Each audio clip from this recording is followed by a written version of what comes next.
I am Jim Collison and live from the Gallup campus here in Omaha, Nebraska.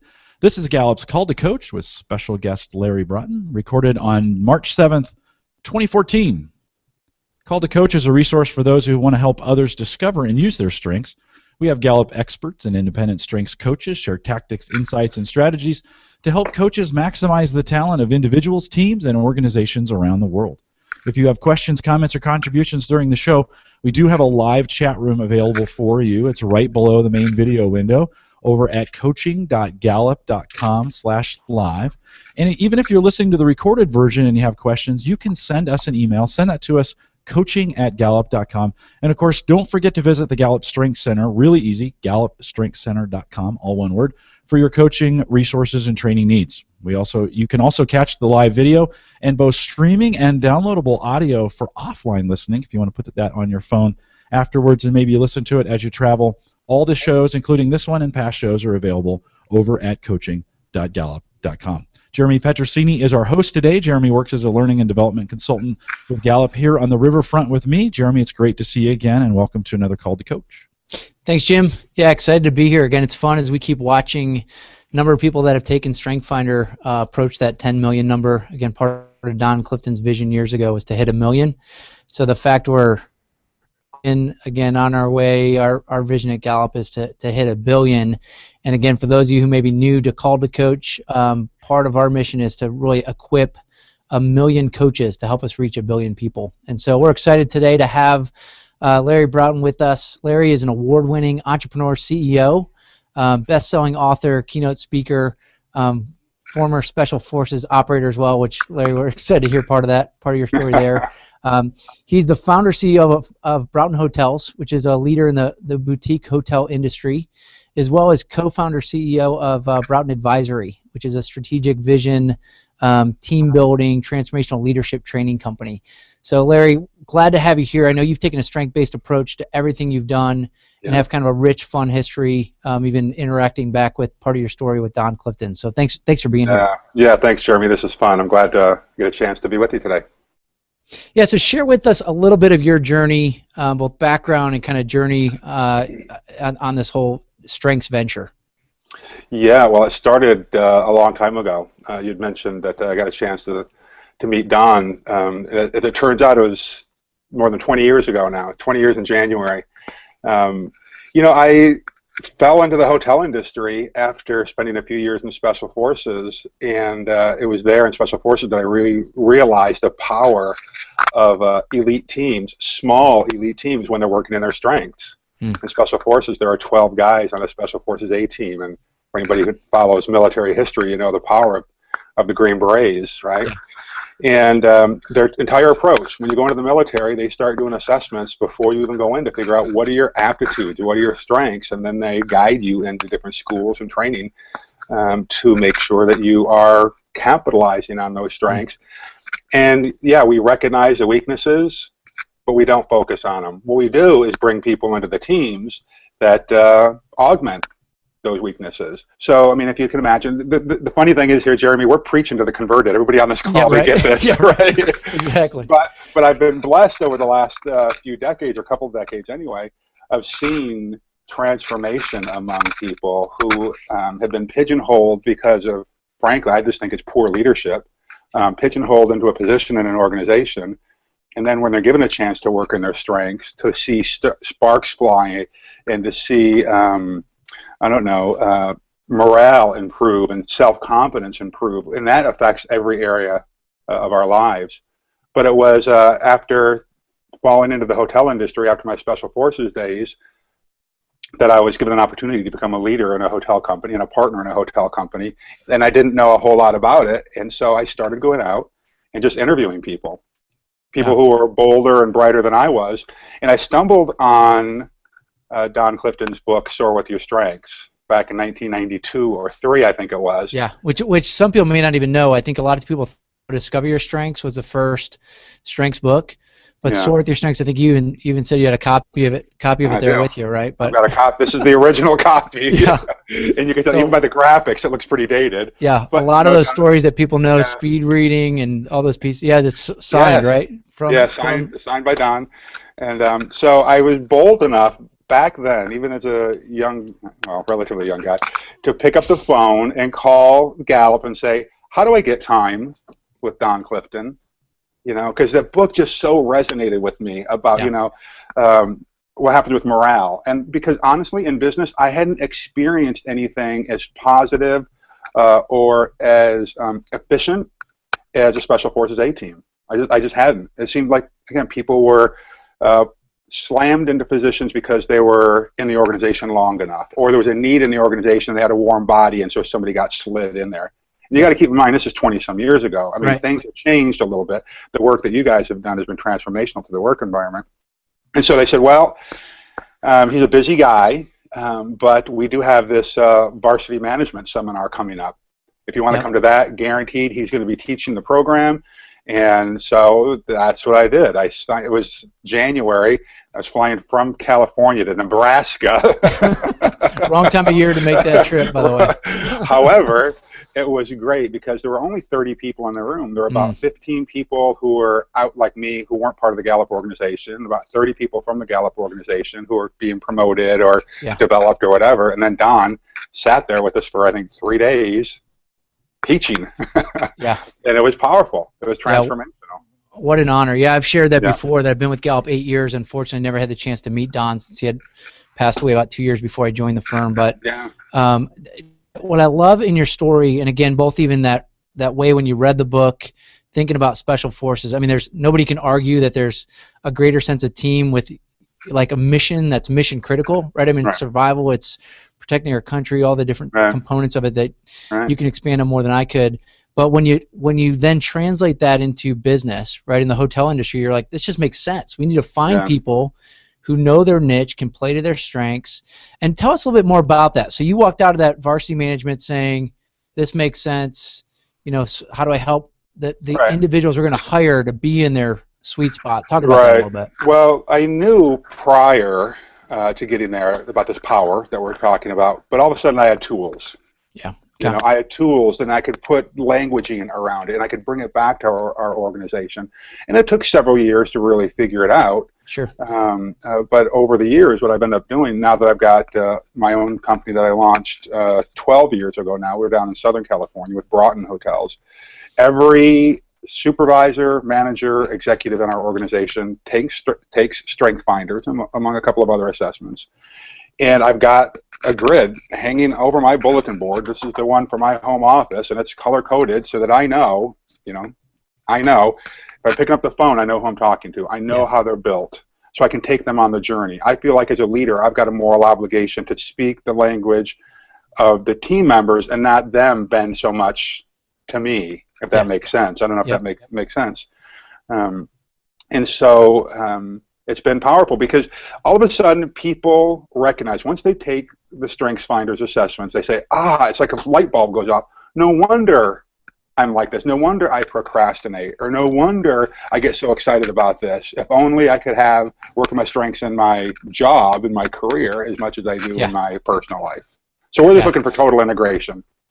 Yeah, I love it. And again, like you said, having your key team members or the entire organization to have their signature themes in front of you. Kind of on the pre-call, we're saying, you've got strategic, maximizer, futuristic, achiever, relator.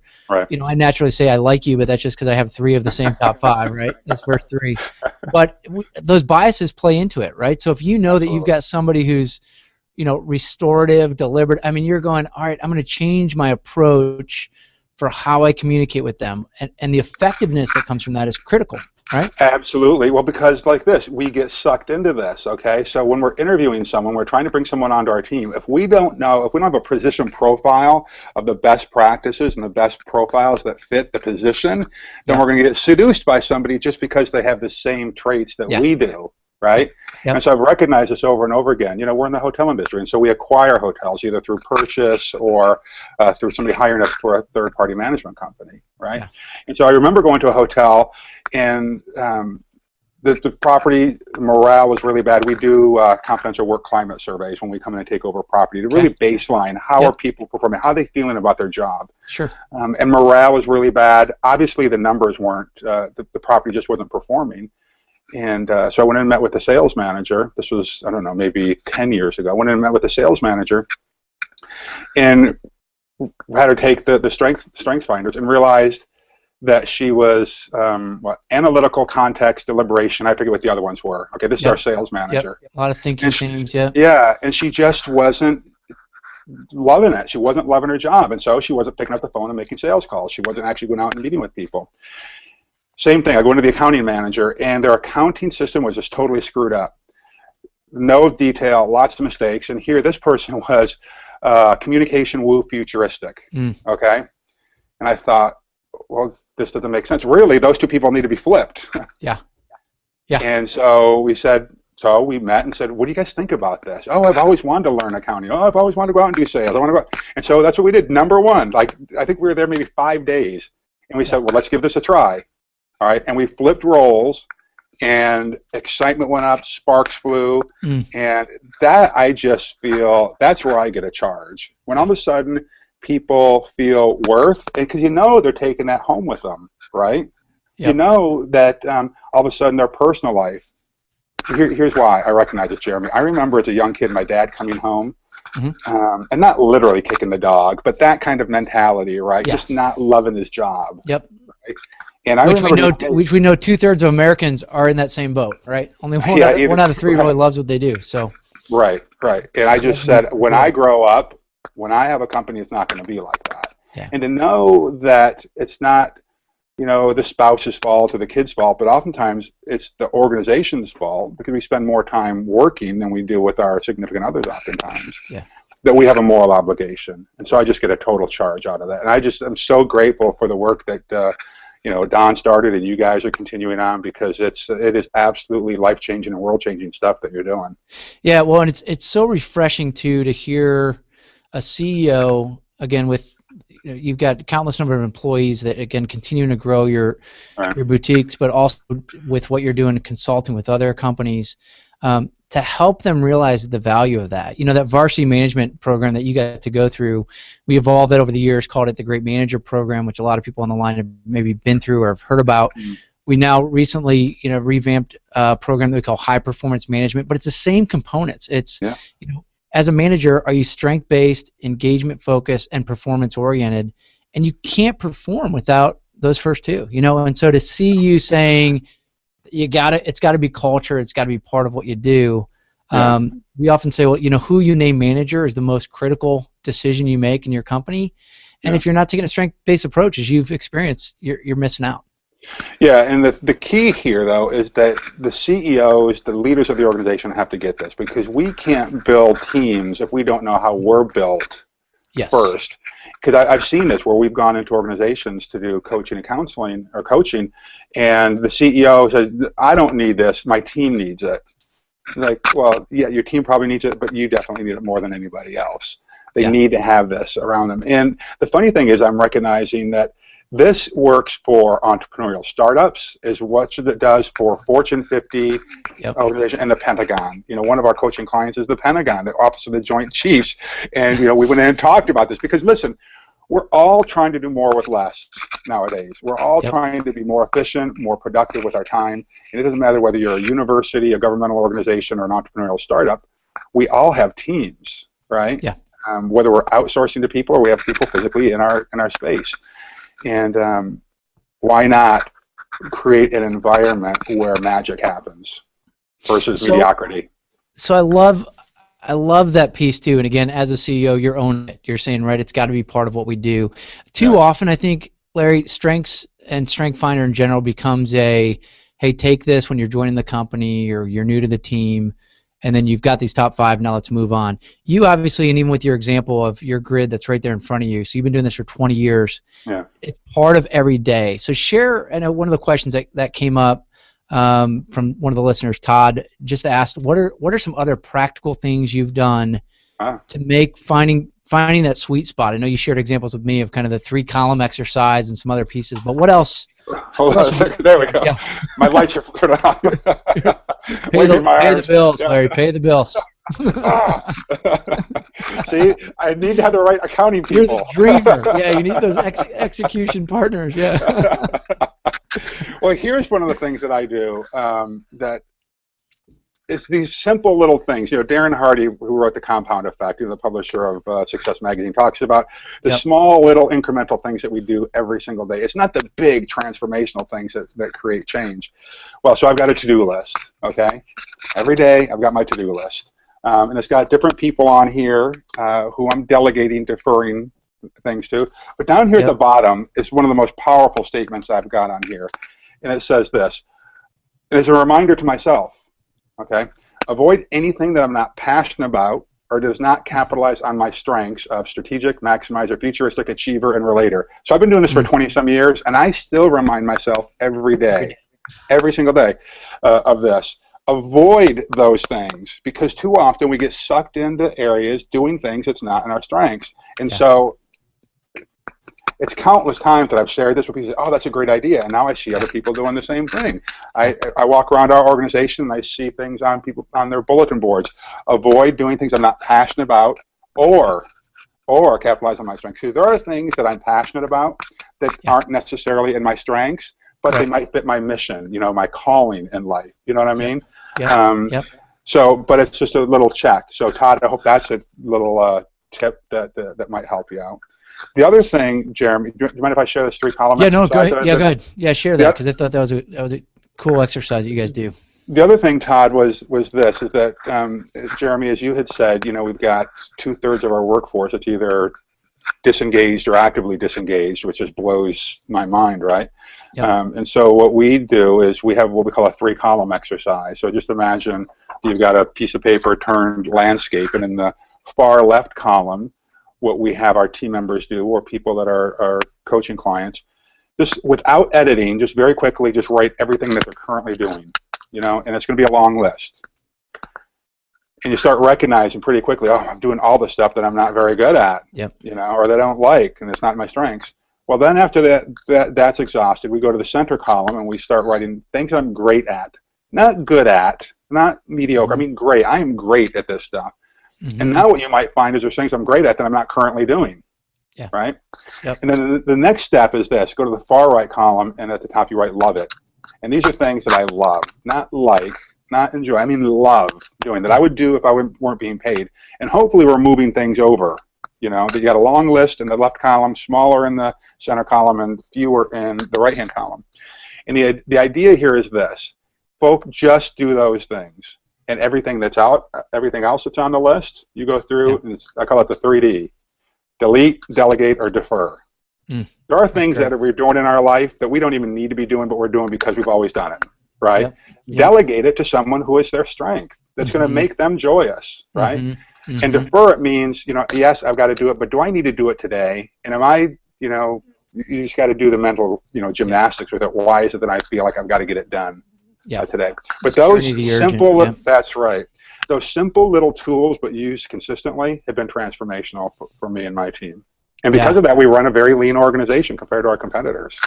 Well, it makes sense. People may think about that on their own or their own free time, but I think unless leaders and managers are asking and then looking at that to say, do I need a position? You know, back to your example, do I need to tweak some job descriptions or give people opportunities to do something that fits now to that love column? That's where, again, leaders and managers owning this is critical. So I love the example. Thanks for sharing that. So, thanks. Hey, one thing too, and then Jim, we can kind of go if there's any questions out there from our listeners. But you know, one thing that Gallup prides ourselves on is the impact of whether it be strengths, whether it be engagement. Again, a lot of people measure, are we a great place to work? And it lets us say to people, hey, this is a great place to work, right? But I know you've talked about the transformation you've seen within your company, again, with other companies you've advised and coached within, that it's not just a more fun environment, but you've talked about real tangible outcomes and impact to you as a business owner. Share some of those, just of what you've discovered, you know, by doing some analysis of what impact does this have. Yeah, so I agree with you. There are a lot of CEOs and leaders who look at this stuff and say, it's just the warm, fuzzy fluff. You know, how is this impacting my bottom line? You know, it doesn't impact the bottom line. They can't see it, right? And so you've got to start there. These are the analytic types, all right? So, you know, you got to take that approach. So in our industry, turnover is about 100%. which is very costly for an organization, right? Yep. If you've got 100% turnover in an industry, and think about a lot of us when we were going through college, we were bussing tables or had a front desk job somewhere at a hotel. I started while I was going to college as a night auditor in a hotel, right, in a small little motel. So you understand that there's high turnover. Well, what we've recognized when we get people working in their strengths, our organizational turnover is less than 30%, compared to an industry that's almost 100%. Okay, so that's real dollars. At the end of the day, that is real dollars that's flowing to the bottom line. We do, as I'd mentioned a little bit earlier, these confidential work climate surveys where we're measuring our team member satisfaction, and we have about 40 questions that we ask as confidential. Like, do you have the tools to do your job? Are we living the mission? Are we are we walking the walk or just talking the talk? Yep. Do you trust the leaders in your organization? Do you trust your team members? If you were offered a job somewhere else at higher pay, would you take it, right? Yeah. And it all comes down to strengths.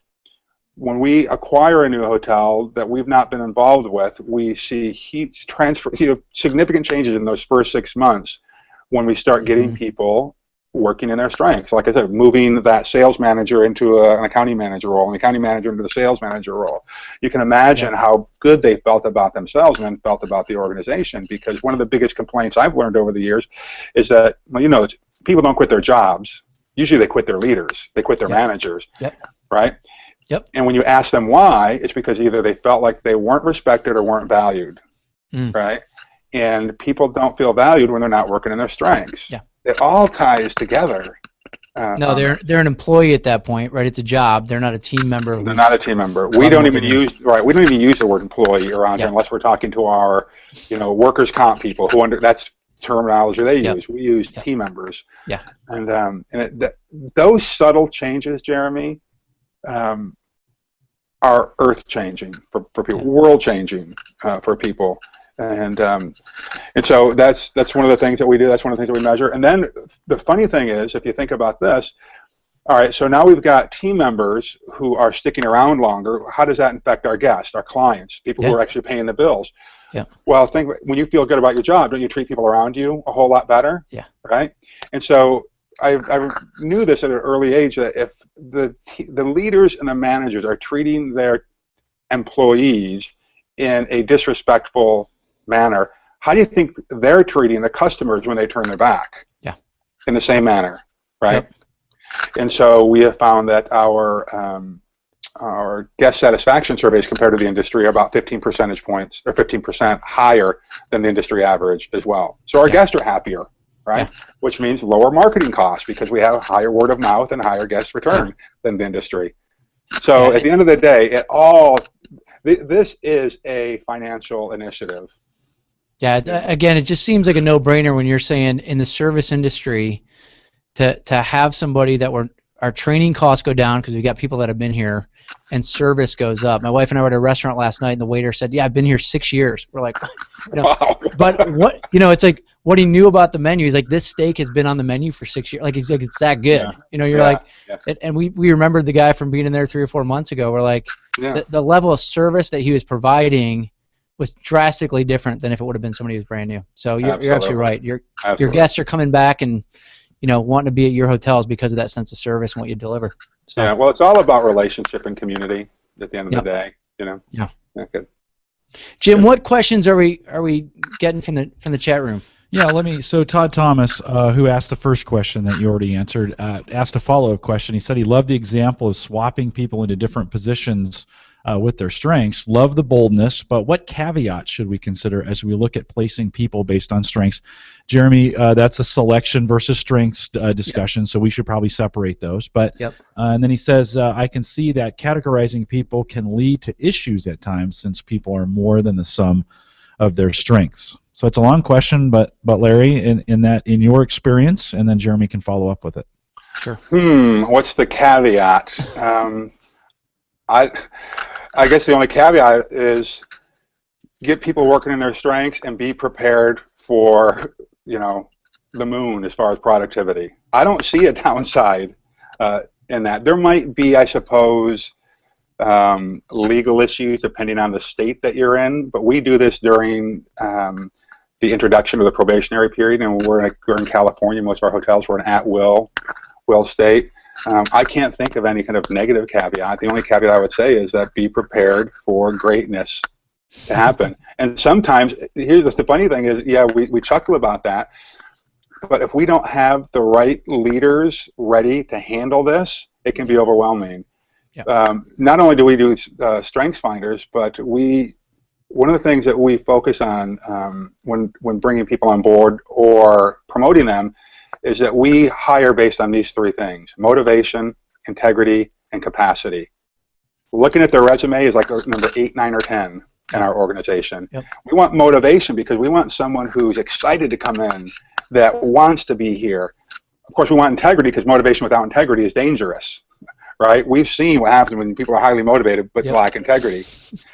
And capacity is really important that a lot of people forget about, is because we are on an upward trajectory. And if our team members can't keep up with our growth, that's sad. They may be really motivated, lots of integrity, but if they can't grow with us, then we either have to coach them up or coach them out. And there's nothing, I think, more sad for a leader is to have to coach someone out of an organization because they can't keep up with the pace of it. Yeah. So that would be, I guess, a significant caveat, that you need to make sure that everyone can keep up.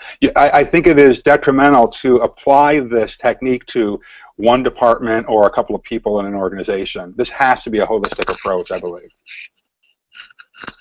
Jeremy, you want to talk just briefly? You know, sometimes we get confused, or there's a little bit of confusion between strengths and the selection process. Yeah. Can you highlight that a little bit? I think the way Larry framed it up, and Larry, even my chuckle at when you said prepare for greatness, I just think people underestimate the power of strengths. And one of the things that we found is getting people into their sweet spot, that right fit. And again, they might already be within the organization, but it's just listening to them talk about what do you do best. I love even that 3-column exercise, because I think what happens sometimes is people look at these 5 words and say, oh, you don't have responsibility in your top 5, so I guess I can't trust you to show up to work on time. No, right? And I think this is where, you know, Jim's referencing too, that Gallup's got an entire suite of what we refer to as selection instruments. So there's organizations out there that say, when we hire people managers, Gallup's got an instrument we've built that just looks at the manager, specifically people manager. What are the key talent traits that people need? Not Strength Finder, but what are the key talent traits that people have? And so people will often go through an interview like that where we're answering, can they be a manager? And then Strengths tells us how they manage. So Larry, you could take your top 5, my top 5, Jim's top 5. All 3 of us can be people managers potentially. Yeah. How we do it is unique based on those strengths. I think the question of, you know, can I manage? I think those are some of the very strategic questions you want to ask during an interview. I love that you said, who cares if I've been a manager?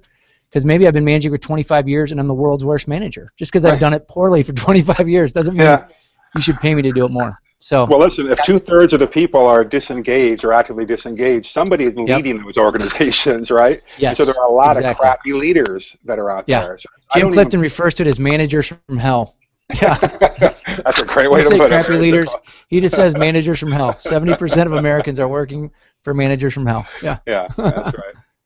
So we have another question. Tanner Simons asked, Larry, as you have dealt with many employees throughout your professional career, what do you do when employees do not become engaged in tasks or projects that perfectly fit their strengths or passions? I heard you say this earlier, but maybe you can answer that question a little bit. I'm not sure what you were talking about. I referred to earlier. I guess I would say that if we have people that aren't, then that's a leadership or a management issue. I would start there. Say, have we clearly articulated our vision for the organization? And so I think that's number one. But if we can't coach them up, then we've got to coach them out. I think that there is a fear, for some reason, of letting people go. You know, if we accept mediocre performance from people, we're telling our high achievers that good is good enough. And it's not. Because good equals death in today's economy. I'm just telling you. I mean, I coach and counsel and own and invest in a bunch of different businesses. You know, and great is just going to allow you to survive. You know, it's excellence. It's the pursuit of excellence in everything that we do is what makes organizations thrive. And you cannot attain excellence in anything unless you're working in your strengths. And so if we have team members or employees who aren't cutting it, was it Tana? Is that the name of the person? Tanner. Tanner. So Tanner, if we have people in the organization that aren't cutting it, then we are doing them a favor by setting them free and allowing them to find a position that where they can soar in their strengths. Again, I think that we have an obligation as we're trying to coach them up and ultimately setting them free is to let them know here's what your strengths are, and in your future endeavors, it would behoove you to find something that capitalizes on your strengths, because you'll find freedom in all areas of your life, not just your professional life. But that takes courage. It takes courage to say that. Larry, I was just going to chime in too that you might recall hearing Don Clifton say this 20 years ago, but he believed that every individual can do something better than 10,000 other people. Yes. And again, even when we look at the data on the uniqueness of your top 5 being, finding somebody with the same top 5 in the exact same order, 1 in 33 million, we're just saying you are unique. So Don's thing of saying if you can do something better than 1 in 10,000 people, most of us probably aren't part of organizations with 10,000 people. And so that person may not find their niche where they come alive on your team. Michael Jordan didn't find it in baseball. Right? He tried it there after he did, and then he's like, I'm going back to basketball, right? So sometimes we need to own as leaders and managers that this isn't just a hard to do, it's a have to do, not just for the health of our organization, but for this person, to help them spread out and discover what they do best. And again, it may not be within your team or organization. So. Yeah, I think that if leaders want to get a bit of a reality check, then they ought to count their sphere of influence. Yeah.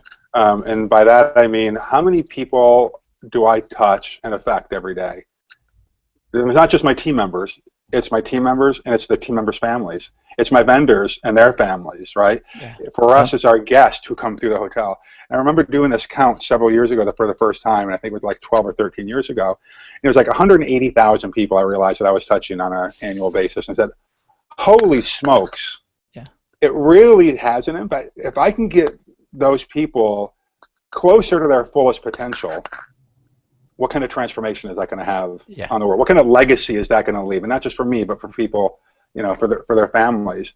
And that for me was a wake-up call to say, hey, I've got to get more deliberate about this. And I would hope that more leaders do the same thing. Get deliberate, get intentional about the culture that they're building. Get intentional about allowing people to meet their potential. But it's going to mean that people are they're going to fall, they're going to fail from time to time. Until they find where their strength really is. So Kim Waldenmeyer, I hope I'm pronouncing that right, Waldenmeyer. So she said, since you're doing it so early, and I think she's referring to the coaching the employees with StrengthsFinder when they're coming in, salary levels don't play a part, but that seems like it could be a problem when you're dealing with established employees. So as you're consuming these hotels, that these are employees that have already been involved in it, and you're bringing this methodology in, what kind of challenges do you see there, and how do you overcome those? Yeah, so I haven't always done this. I had an organization before where we introduced this, so it was new. And it's not easy, I'll just say it, but in the military we used to say, well, you got to do the hard right over the easy wrong. All right, and when I realized that this is the right thing to do, I was going to figure out how to do it. And so we had, we still do today, in fact we've got one in 2 weeks, we have these leadership summits where all the leaders in the organization get together, and if I've got a new strategic initiative, and we do, 2014 is, for instance, the year of our strategic alliances, so that it's my job as the leader to make sure that all the influencers in the organization get that first, and then I roll it out. And this is not like a 1 week process, Kim. I mean, this is going to take some time, and you can't do it by yourself. And so I would reach out to folks at the Gallup organization, or reach out to other people that are within the organization who can be your evangelist. Because really that's what this takes, right? I mean, any kind of strategic change in an organization, you need to have evangelists in the organization that is carrying your message forward. I hope that this is probably a 1 hour conversation on how do you do that, so I hope that this gives a little bit of a pathway where to go. But it's not going to be easy, let's be honest with you. But if the leaders are committed to it, it can absolutely be done. Seen it over and over again. Well, and let me dovetail in. Ebony asked this question: how should I engage my management about using my strengths and potentially changing roles to fulfill those strengths? A very similar question. We get that a lot here on the show because we get, we get middle managers or such who are trying to influence them. Larry, any advice for those doing that? Yeah. One of the words I'm using a lot right now is co-create. Okay. I would say, Ebony, which by the way I love your name, Ebony. I think that every manager wants their team to be highly productive, high morale, super performers, rock stars. Everyone wants to be on a winning team, right? I would just have a conversation.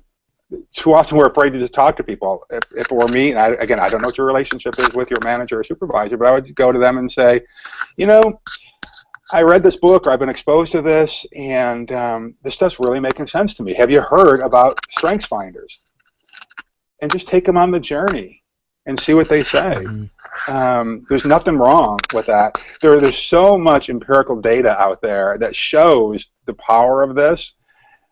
Because hey, why don't we try this with our small little work group first, and then maybe, let's all try to, I don't know, there's just conversations I think that can be had about this.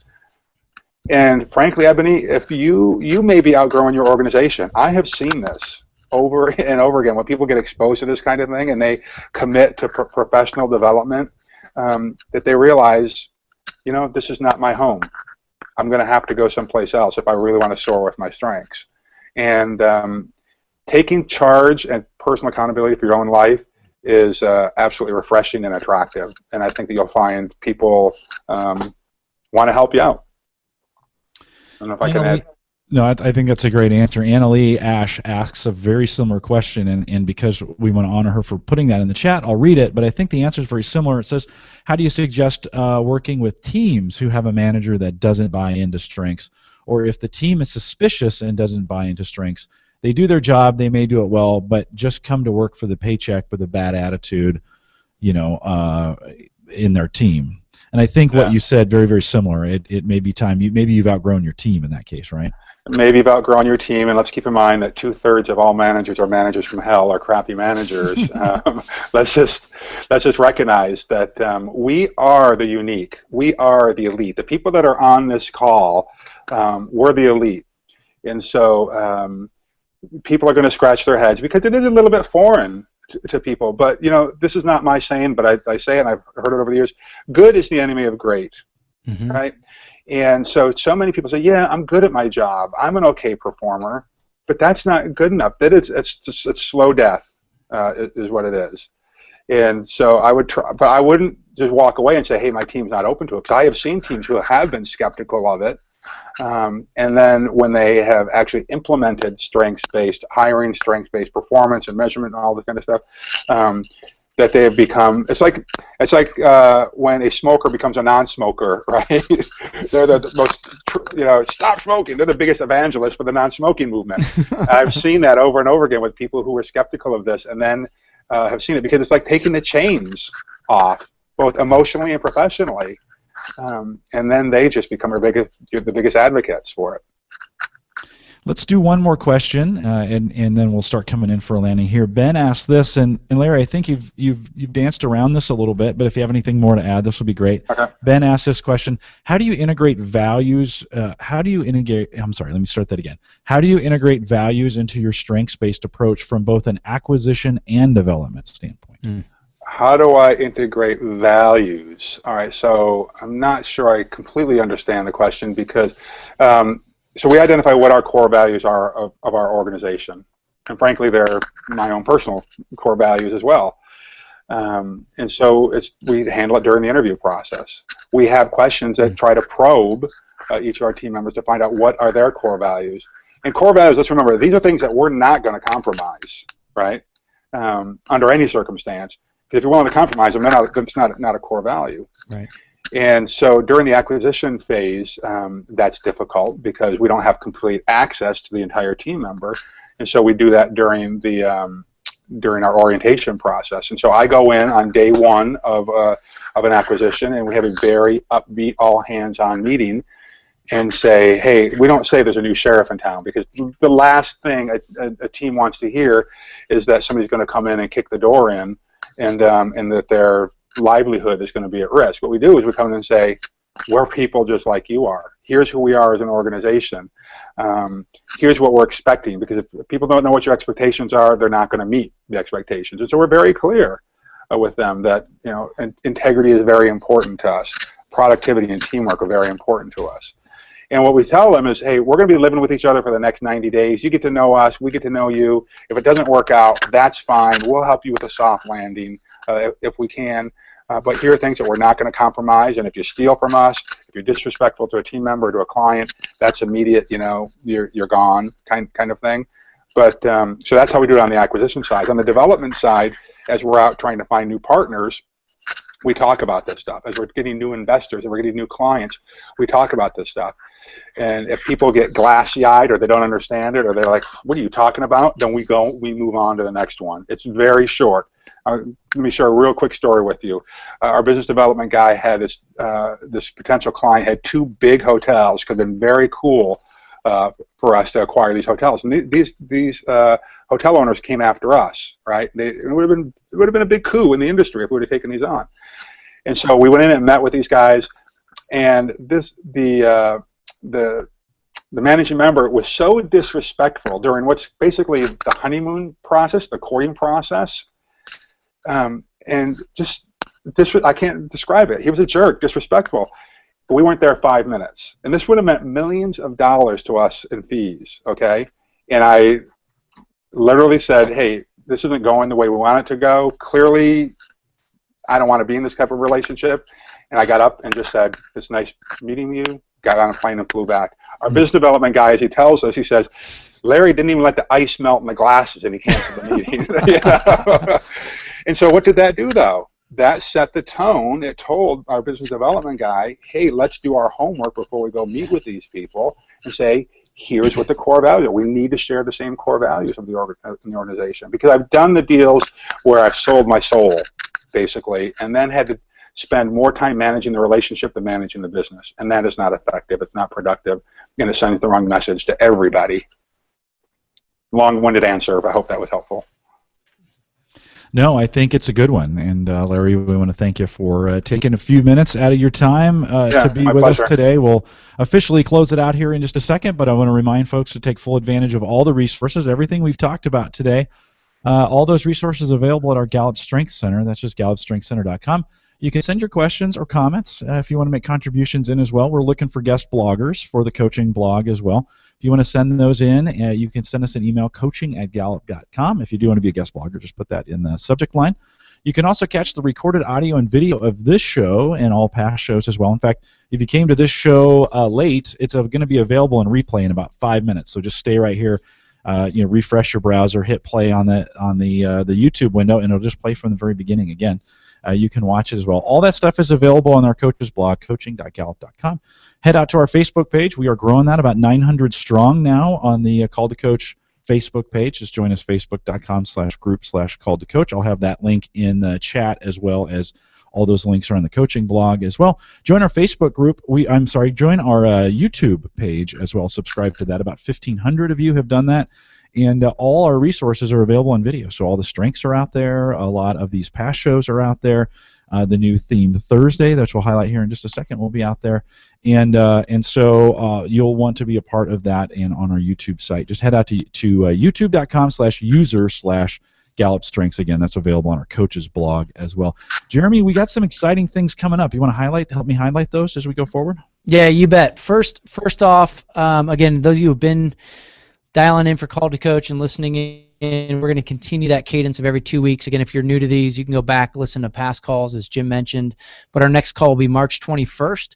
And kind of a fun call. We've actually going to have 2 of Gallup's scientists join us. So Dr. Jim Harder and Dr. Jim Asplin, both these guys, and even as you mentioned, Larry, kind of just meeting and being around Don Clifton, there's a lot gleaned from that.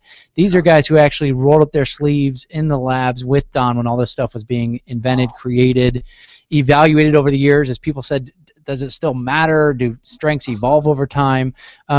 So again, kind of fun to have a couple of our scientists, researchers on the call. Be thinking up your questions now. Those guys are great at just kind of those hard-hitting, heavy questions to really say, why is StrengthsFinder the right tool? How is it best utilized? Even the what's coming next? What are we working on the labs? So it'll be a fun call again, March 21st at noon Central Time. So also, Jim, next Thursday, I'll highlight this. You mentioned Theme Thursday. A lot of you out there, again, wanting to really perfect your knowledge around strengths. You've maybe read Gallup's books. Again, if you're interested in training, becoming a certified coach, all that information's out on the Gallup Strength Center site. But we're starting something next week on Thursday, where we're gonna just unpack for 30 minutes one of our 34 themes. So we're gonna start with Activator. Mostly because the Activator's out there. You heard us say Theme Thursday 3 months ago. Yeah, says Jim Collison with Activator number 5. But yeah, so we're going to start with Activator. Kurt Leesveld, who is our resident expert. I always say kind of the closest thing we have to a Don Clifton walking the halls is going to be our resident expert, sharing his thoughts. We're going to highlight and hear from some individuals who really own and claim Activator in their top 5. So will be a great kickoff to that. Like our other calls, will be recorded, but you can join us live next Thursday for that. That's noon Central as well, Jim. Is that correct? Same time, just on Thursdays instead of on Fridays. 1 o'clock Eastern, noon Central. We also want to highlight a couple meetups that we have coming up. We have began to launch a process of getting groups to be more local and get strengths enthusiasts as well as coaches together at a local level. We know as we get bigger, we have to get smaller. And so I want to highlight 2 meetups that are coming up. And again, all this information and the links to get involved in this will be at coaching.gallup.com. But Sarah Robinson and her group in Indianapolis are getting together. That will be a meetup that will take place March 27th of 2014. And so if you are in the Indianapolis area, and that's a great area to be in, by the way, you can get the details. We just have a brand new post out there at coaching.gallup.com that will highlight that. Then not long after it, in a second or third, I can't remember, but Brandon Miller, who we had on called to coach last time, is doing a meetup in Sacramento. And so that will be March 31st of 2014. And if you are in the Sacramento area, they had 41 show up to the first meetup, and a lot of good speakers and a lot of good, a lot of good action around that. If you go to meetup.com, you can see some pictures and some photos of the Sacramento group. If you're listening from the Sacramento area or for the Indianapolis area, it'd be a great way to get involved. And the Dallas area also has a great meetup group going on. So that would be March 21st in Indianapolis, March 31st of 2014 in Sacramento. And we encourage you to get involved in those. We want to thank Larry for being a part of our show. Larry, I really appreciate it. Thanks for coming out. Yeah, it's great. It was great to meet you. Thank you. It was a lot of fun. Thanks. We'll remind folks that all that information is out there. Again, just head out to coaching.gallup.com. We're back next Thursday for our very first Theme Thursday, and we'd love to have you come out. Thanks to everyone who's in chat. Great opportunity to, again, great questions today. We'll do it again, and we want to thank everyone for coming out. Goodbye, everybody. Okay, we are clear of that. We are still live, though, Larry, so don't... Okay. Can't Thank you. can't bleep out profanities yet. Oh, we do. Usually we do a post show, but we went long enough at this point that I'm going to let the live audience go. It's been 45 minutes. So if you did join us live, we do appreciate that and appreciate those who came out and chat. Great chat audience today and some great questions from you. Thanks for coming out. It'll be available, again, if you came in late, it's available in replay. So just wait a second, refresh your browser, and hit play, and it'll go all the way back to the beginning, and you can watch it again right there on the page. Thanks for coming out live. Appreciate it.